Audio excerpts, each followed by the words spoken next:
세상에 가장 웅장한 혼만을 쫓는 화가 화선이 있었습니다. 그는 산과 강의 가장 깊은 숨결만을 화폭에 담으려 했습니다. 아내 소아가 싸준 주먹밥에는 눈길 한 번 주지 않았습니다. 이런 소박한 것에는 본이 담길 수 없소. 그는 늘 차갑게 말했습니다. 그의 아내 소아는 말없이 새벽마다 부엌에 앉아 주먹밥을 쥐었습니다. 그녀는 남편을 향한 그리움과 사랑을 한 톨 한 톨 밥알에 담았습니다.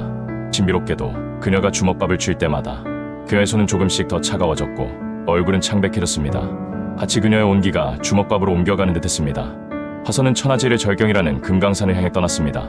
그는 소아가 내민 주먹밥 꾸러미를 무심하게 받아들고는 뒤도 돌아보지 않았습니다. 문가에 선 소아의 눈에서 눈물 한 방울이 떨어졌지만 화선은 그것을 보지 못했습니다.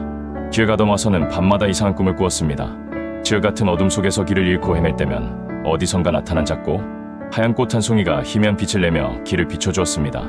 하지만 그가 꽃에 다가가려 할수록 꽃은 서서히 시들어왔습니다. 그는 그저 성가신 꿈이라 여겼습니다. 마침내 금강산에 도착한 화선은 그 장엄한 아름다움에 홀려 미친 듯이 붓을 놀렸습니다. 그는 배고픔을 잊기 위해 생각 없이 주먹밥을 입에 우겨넣고는 빈 데시필 눈 속에 아무렇게나 던져버렸습니다. 갑자기 거센 눈보라가 산을 뒤덮였습니다. 화선은 길을 잃고 심양도 떨어졌습니다. 그토록 아름답던 금강산은 이제 그를 가두는 차가운 감옥이 되었습니다. 굶주림과 추위에 지친 그는 결국 눈밭 위에 쓰러지고 말았습니다.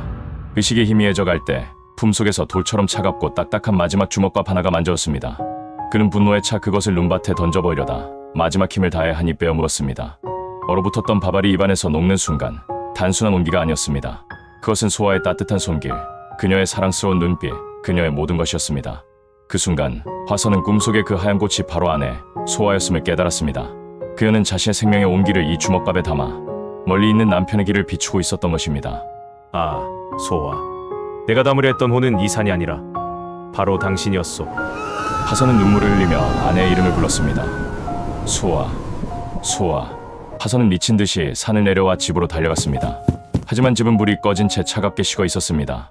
아내의 방에는 그가 꿈에서 보았던 그 하얀 꽃 한 송이가 시들지 않은 채 이불 위에 놓여 있을 뿐이었습니다.